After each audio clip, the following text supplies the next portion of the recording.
everyone, welcome to Botany Insider, and in this lecture we would be discussing about two more important plant hormones, and that is brassinosteroids and the strigolactones. So first of all, let us discuss about the brassinosteroids in detail.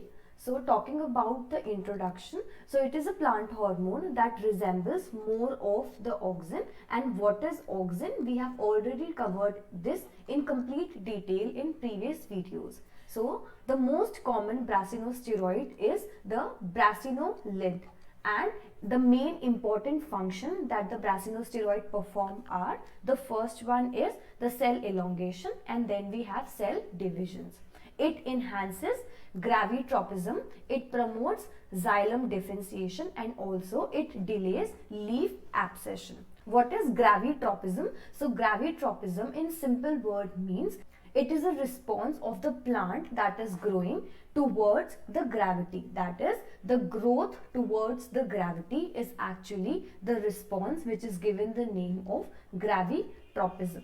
Gravi means gravity and tropism means response. So the stimulus in response of the gravity is given the name of gravitropism. It promotes xylem differentiation. That means it helps the plant to have the various components of the xylem formed, that is xylem parenchyma, xylem fibers and other important components of xylem in order to perform the functions. And also it delays leaf abscission, that is it helps the plant to have more of a life of its cell. That is, we have a leaf, so if brassinosteroid concentration is more, the life of this leaf would be more, and because the life is more, the reason for this is that it leads to the cell division. And what is cell division? So cell division means increase in the number of the cell as a response of the divisions taken up by these cells. So these are the important functions of brassinosteroid. The first one is photomorphogenesis, then we have cell expansion and elongation, root development, cell division and cell wall regeneration, seed germination and stomatal development, then we have vascular differentiation, pollen tube formation, stress tolerance, both the biotic and the abiotic, and also it helps in altering the membrane potential. Make sure you remember all these functions in complete detail. Why? Because questions could be framed from this area in part C and as well as part B. So make sure you have a grip of the functions of brassinosteroids. It enhances the resistance against the infection that we have studied, that it helps to have the abiotic tolerance of stress for the plants. It have positive effect under the stress condition, same we have just discussed. It is useful for plant propagation. It increases the productivity of many crop plants, and also it helps to increase the growth of the potato tubers. Last point to remember is that the tomato fruit set that we see on a plant, it increases by the brassinolids. It is an important term to remember because one question has been framed from this part in part B type. So let's talk about the biosynthesis of brassinosteroid. We need not to go into complete detail. Only these are the important points that we need to keep in mind. The first one, that the biosynthesis occurs by the help of a 28 carbon compound that is called campistrol, and this biosynthesis occurs by the reductive steps that is followed by the oxidative steps of this campistrol. And also, what is campistrol? So campistrol is a derivative of a triterpene that is called sequaline. So make sure you remember these important points because these are the only points that we need to keep in mind for this biosynthesis. Let's talk about the translocation now. So when we apply the brassinosteroid from outside, that on exogenous application, it travels from the root towards the shoot area, and when it is applied on the leaf, it travels via the phloem vascular tissue, and the endogenous brassinosteroid act locally near their site of synthesis. That means if we have a plant and there occurs the synthesis of a brassinosteroid inside the plant at a leaf area. So the site of action would be near to the site of synthesis. That is, if we have this leaf and if there is a brassinosteroid produced, so the site of synthesis would also be located nearby to the site of the biosynthesis.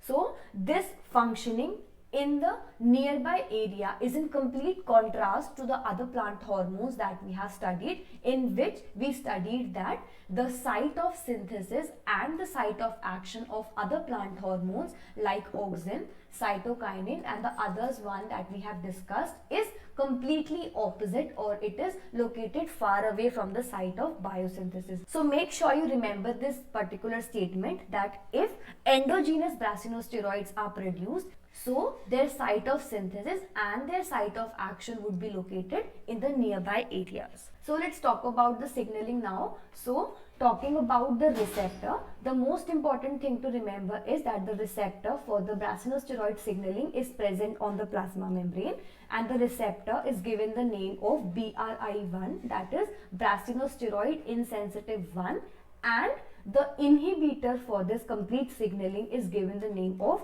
BKI1. So these are the two important things that we need to keep in mind, that receptor is given the name of BRI1 and the inhibitor is BKI1.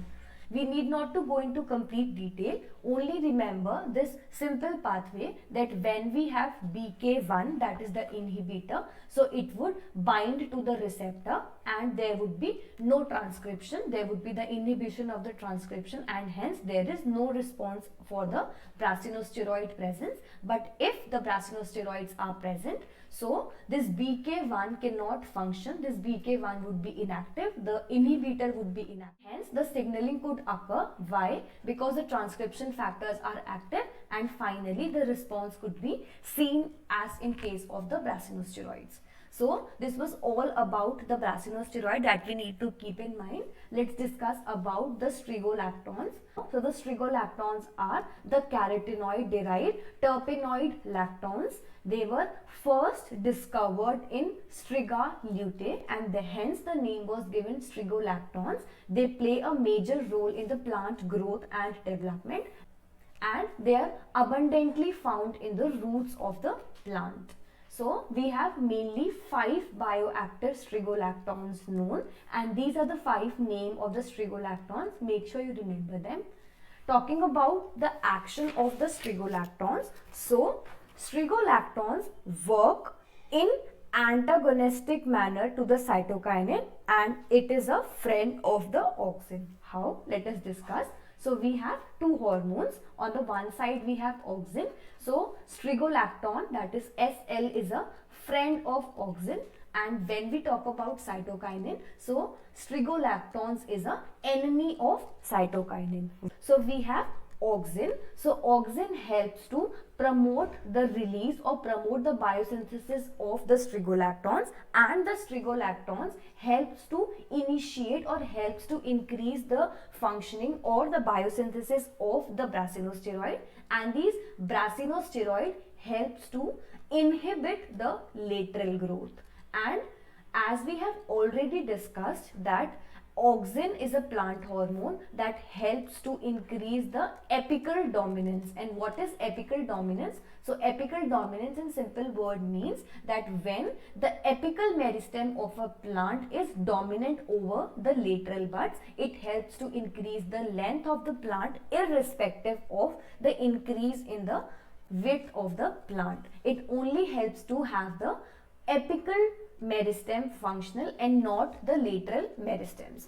So in this manner, that is when we have auxin, auxin would help to enhance strigolacton growth, and strigolactons would help to increase the brassinosteroid growth, and these brassinosteroid would inhibit the lateral growth, which is the direct function of the auxin plant hormone. So indirectly, strigolactons are also helping auxin to have a good amount of function in the plant. Thus, auxin and strigolactons are friends of each other. They work together to perform the same function of inhibition of the lateral growth, and Why it is the enemy of cytokinin? Because strigolactons are the hormones that helps to inhibit the cytokinin. So because it is helping to inhibit the cytokinin biosynthesis, hence it is working against the cytokinin, or indirectly it is helping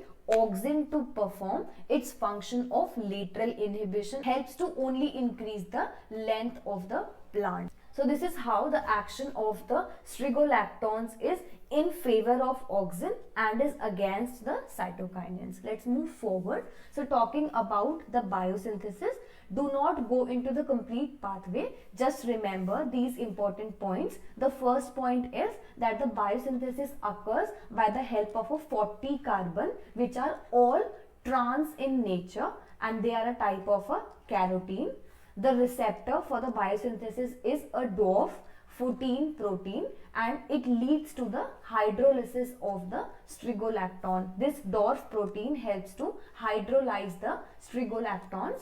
The complete biosynthesis occurs in the plastids and the cytosol. It is a potential statement for a part B type question. And the last point is that carlacton move from the plastid and the cytosol. There is nothing more in the biosynthesis pathway. Just remember these 4 points and are good to go for this biosynthesis process. Let's talk about the transport. So they are mainly synthesized in the roots, as we have just discussed. Strigolactons are abundantly present in the roots, so they are biosynthesized in the roots. They are transported in an acropetal manner via the xylem, and they can also be synthesized in the shoot tissues that is adjacent to the auxiliary buds. But most importantly, they are biosynthesized in the roots, and from the roots they are transported in an acropetal manner via the xylem. And what is acropetal? So acropetal in simple word means from the root towards the shoot area by the help of the xylem tissues. So these are the important functions of the strigolactons. As you can see, this is the figure, or this is the molecular structure of strigolactons. So when strigolacton is applied, or when it is supplied to the plant from outside, it helps to have the shoot growth and development. It helps to have the germination stimulants. It helps to have the root architecture or the root structure increased or in a better manner. Increase the growth of the herbascular mycorrhizal fungi. Make sure you remember this term. Make sure you remember that the strigolactons helps to increase the growth of the herbascular mycorrhizal fungi in the roots, because questions have been framed from this area directly using this statement. So let's move forward and understand about the physiological effect. So we have just discussed that it triggers the germination of the parasitic plant seeds. It helps to stimulate the chemical activity and the secondary growth. It helps to stimulate the branching and the growth of the symbiotic herbascular mycorrhizal fungi. Again, a very important statement. And it helps to suppress or inhibit the plant shoot branching. So some other roles of the strigolactons in the plant development are: it helps to increase the germination. It helps to have the emergence of the germinating seed from the soil towards the air condition. It helps to increase the stem thickening, increase the seed size, helps to increase the leaf senescence. It helps to have positive impact on the parasitic weed germination, positive effect controlling the root architecture, increases the hyphal branching, and also helps to increase the primary root length. And the negative impact is that it have a negative impact on the extra tailoring. So these are the important physiological and functional effects of the strigolactons. So this was all about the strigolactons and the brasinosteroid that we have to keep in mind. These two topics are very small, but some important points could be picked up from this topic. So I hope this video was helpful for you. So if you like this video, please do like, share it with your friends, and please subscribe to my channel, and I'll be coming up very soon with the next videos as well. So thank you so much for watching.